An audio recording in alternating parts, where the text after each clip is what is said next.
What's up, everybody? This is Totalana to bring the ban list prediction today. We're going to be talking about cards that are probably way too old and probably are way outdated to be on the ban list anymore. We're going to be talking about what I think the ban list might entail relatively in the near future. I kind of changed my stance on a few things, and I'm going to go through that as we go along as well. However, I also want to talk about some cards that are potential problems, not problems as of right now, but potential problems in the near future, so that way we can have a better understanding of what might actually occur in the future as well. So yes, the first two cards I want to talk about is Gemini Seraphonite and Card of Demise. The reason why I put Card of Demise on here is mainly because of how much utility that it provides for other decks, and as well it does promote Cosmos a little bit hard. I do admit that, as well as I don't believe that having a straight up draw 3 cards when you have no cards is pretty stupid. I think Into the Void is a pretty stupid card, even though it does have a clause of where you don't use anything, you send everything to the hand. But this is basically that times 3. You don't have no reason to play Into the Void any longer because this card simply exists. It's the same thing. It's just one card's a bit weaker than the other. But regardless of that, and you can use Into the Void more than once a turn. So that might pros and cons, but regardless, although I am kind of heartbroken to see this card. If this card does get limited / banned, because if it wasn't for this card, we wouldn't have seen Gravekeepers do something. We wouldn't have seen Cleafarts do anything. We wouldn't have seen Musengers do anything for the brief times that they did. So to me, it's kind of a bit of a heartbreaking thing. However, I won't be surprised if it does get limited or banned. Then again, it actually might not move simply because of Pot of Cupidity's existence. Since Pot of Cupidity, even though it's only 2 cards, you don't really risk that much. Sure you banish the 10 cards from the top of your deck, but that really doesn't matter because people are willing to play this card to discard their entire hands potentially if they don't use them. And people are using them just fine. I'm pretty sure that they can find some way to recoup the cost of Pot of Cupidity, or it's called Desires now in the TCG, but whatever. The next card I want to talk about as well is Gemini Seraphonite. This card is kind of really dumb, and I agree with Mega Capital G in the fact that Gemini players hardly play this card. They play this card at 1, and that's it. So yeah, this card could probably be banned and it wouldn't really be a thing. But I also agree with Mega Capital D that you probably shouldn't ban Instant Fusion or Gemini Fusion or Brilliant Fusion, excuse me, because it doesn't promote anything besides an engine. It also doesn't promote anything besides Geminites as well outside of Seraphonite. So if you just remove Seraphonite from the equation, Brilliant Fusion no longer becomes a problem, and Geminis can continue using it without really worrying about it because Seraphonite is not really a big deal. Additionally, the reason why Construct is banned is because it has the materials of +1 light. I think that since the flexibility of light monsters is so big and so wide, especially in Monarchs, where Idea and Aether are both light monsters, plus you also have Karaz and Majesty's Fiend if that's also what you're going to use. This is just an overall unbalanced card in some aspects because of that. Not only that, you also get the chance to summon again, which is usually only restricted to cards that aren't very, very good. So I think this card should probably be hit, and it's really way too good for what it is. So yeah, next we're going to move on to limited cards. I kind of changed my stance on a few cards, and I kind of changed my stance on just a few cards here. The first card here is Specter Kiran. I want this card to be banned, I honestly do, but I don't really think that banning it is the right direction. Mainly because that it's only really used right now in the majority of Pendulum decks, and that's not really saying anything. If it's sure, it's a blowout card when it's at 1, and your opponent kind of just fizzles. But if you don't have a way to get to it, I mean, sure, Bumpuka is a way to get to it, but I mean, if you really realistically don't have an actual way to get to it, and if you don't ever see Bumpuka, because it's possible, then this card is not really a big deal. Additionally, there are cards that are now kind of removing the targeting text from their things, like new archetypes are coming out that don't target, so it's very good to see. It's very easy to understand why Kiran should be at 1 instead of banned. Plus, it's not really good in its own archetype. Magispecters might play one of this card regardless, and it wouldn't even hurt the deck anyway. So I think that putting this card to 1 is a kind of a fair assessment to make, but banning it is kind of a little bit too harsh, since Magispecters do play this card at 1, and it's still a good card for them as well, and it's still just kind of a big blowout card, if anything, and it's not even that hard to get rid of when you think about it. It's just when you target things, it's just a little annoying. So yeah, we're gonna move on to Monarchs. Monarchs kind of deserve a bit of thrashing. I think Ipantheism and Stormforce should go to 1.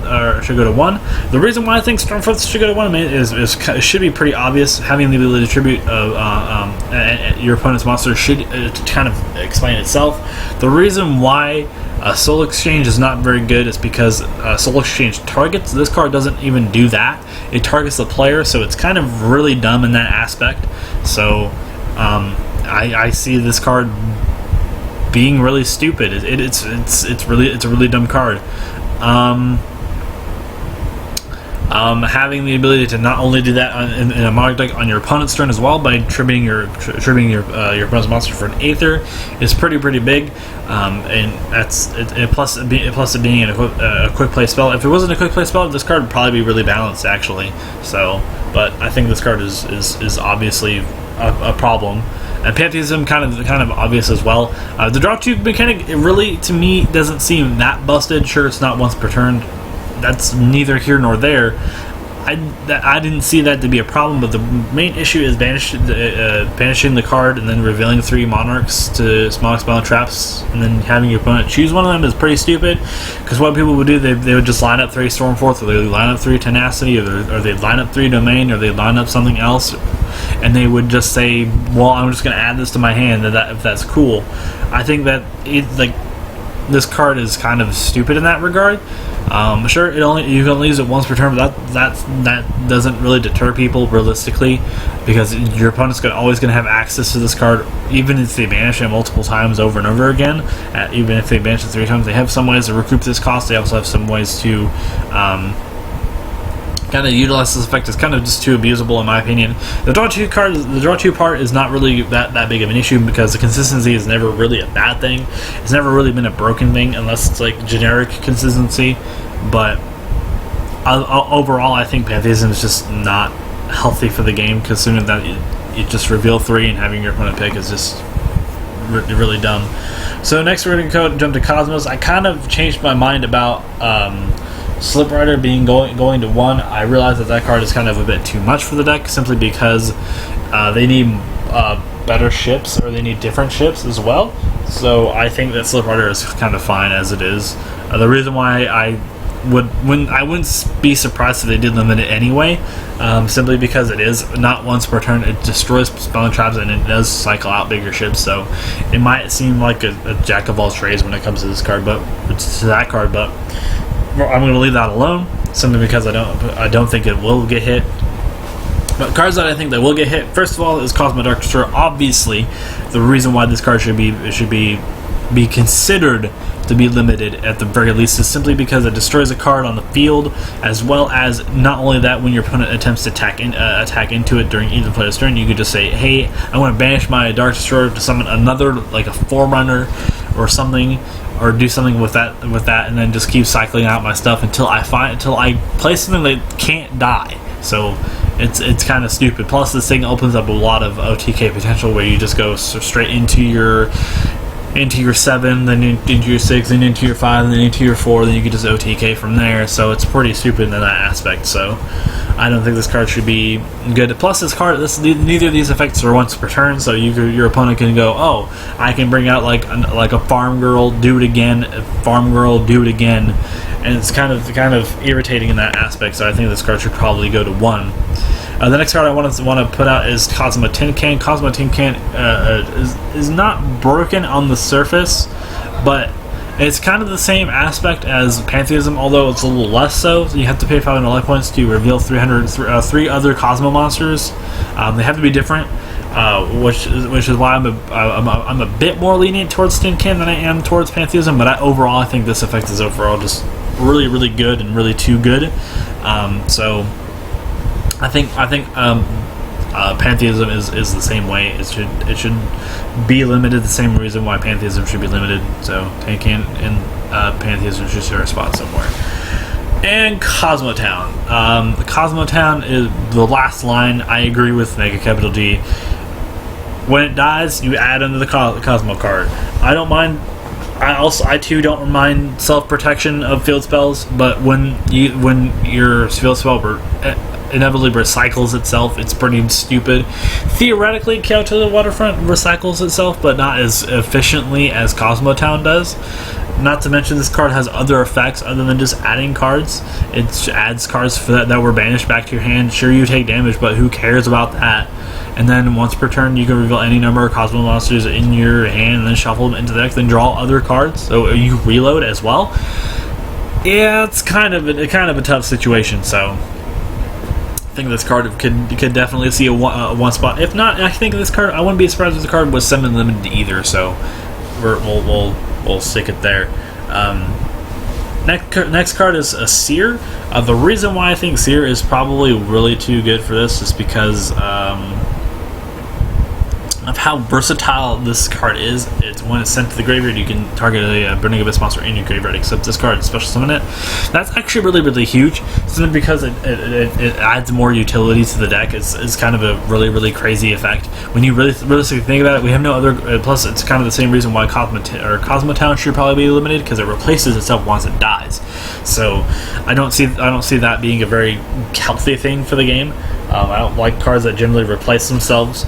So we can see this card going to 1.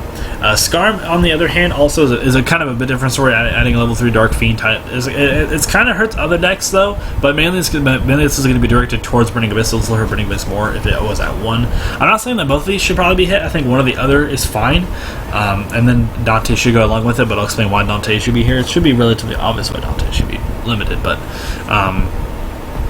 I think having the ability to add another level 3 once this card also dies is pretty stupid. I've noticed this effect a long time ago, especially since you can just straight up search out Tour Guide, which is a card that never should be searchable ever, I think. Also, the stats in this card are a little bit too good for a level 3 monster, but that's neither here nor there, though. But I think this card should probably go to 1 simply because it has the utility of adding any level 3 Dark Fiend type monster from your deck to your hand. So, yeah. And last card for the Burning Abyss Onslaught is Dante. This card should be pretty obvious. Sending 3 cards. If this card had the ability to gain 500 attack for each card sent to the graveyard this way, it wouldn't be that big of a deal. But since it also triggers the effect, that's kind of a big problem. Also, when this card dies, it replaces itself also. It's pretty good. You just loop out Dante's all the time when you have Seer and stuff like that. It's pretty stupid.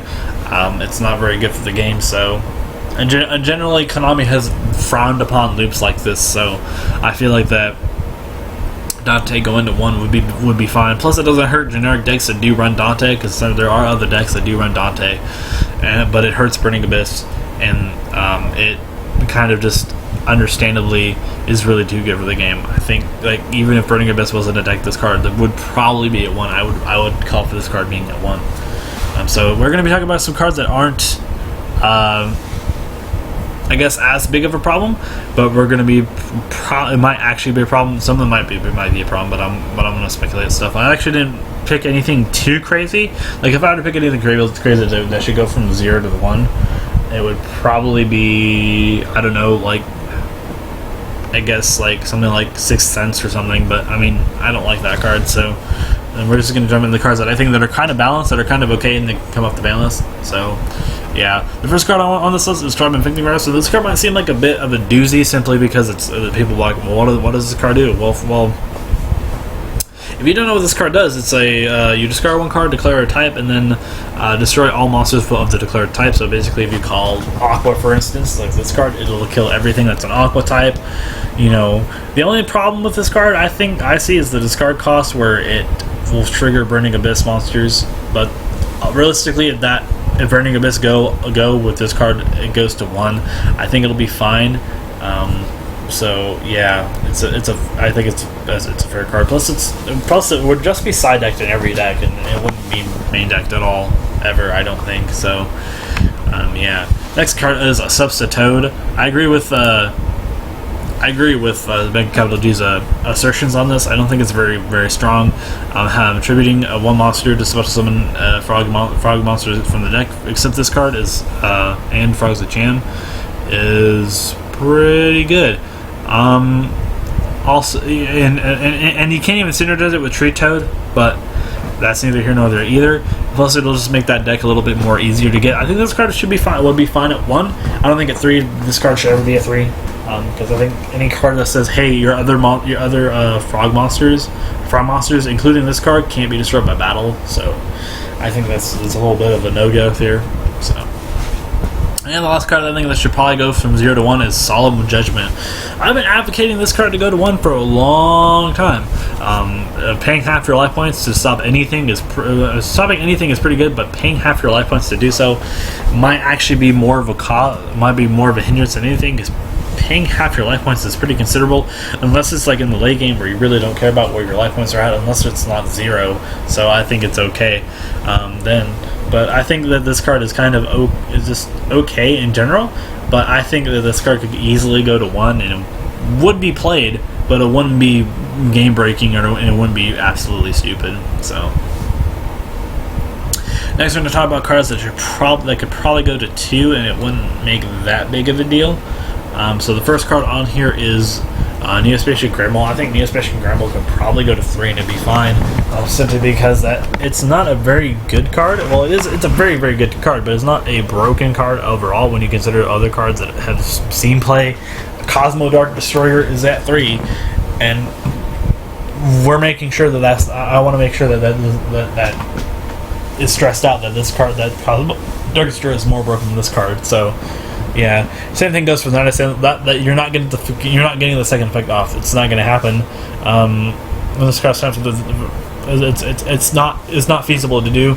There are probably flip effects that are really good that you could use this card with, but other than that, I think this card's fine. It can go to probably go to 3 and be fine. Next is Shaddoll Fusion. The reason for this is because I don't want Construct to ever come back. Me and a friend of mine and I discussed why why El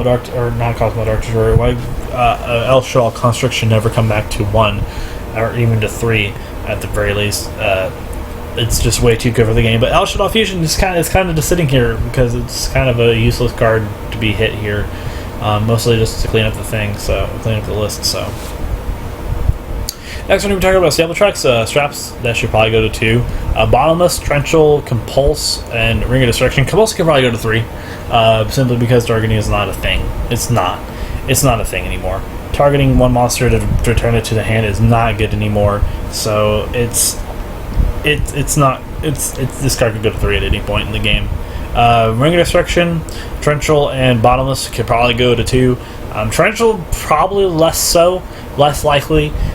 It does destroy everything on the field, so it does destroy all monsters. So it might be a little bit too broken to go to 3 or to 2, but we'll have to see. Bottomless is not a big issue since we're getting a new wave of Pendulum decks. I think this card would be great to combat those, as well as Ring of Destruction is not going to do anything at 2. I don't think this card would even do anything at 3.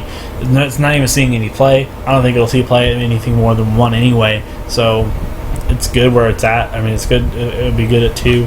So, and the last cards I think that should go for 3 are Necroface, Debris Dragon, Dragon's Ravine, Obajama Trio, and Ceasefire. Ceasefire a little bit less because it can be OTK heavy, but Dragon's Ravine, if they want to promote those blowout decks, you might want to put this card back to 3, as well as Ojama Trio doesn't need to be here anymore. It's outweighed. It's overstayed. It's welcome, to be honest, on the list, and it's not even that good anymore. And activating a Torrential Tribute after you summon 3 Ojama Trio tokens is not very good, but whatever. Anyway, guys, this has been long enough. I'll see you guys in the next video. Tell me what you guys think that should probably be on this list if I miss anything as well. Also, let me know what you guys think about this list and what you think should be limited or banned on your own. So yeah, anyway guys, this has been Shaddoll Fusion. I'm signing out. Later guys.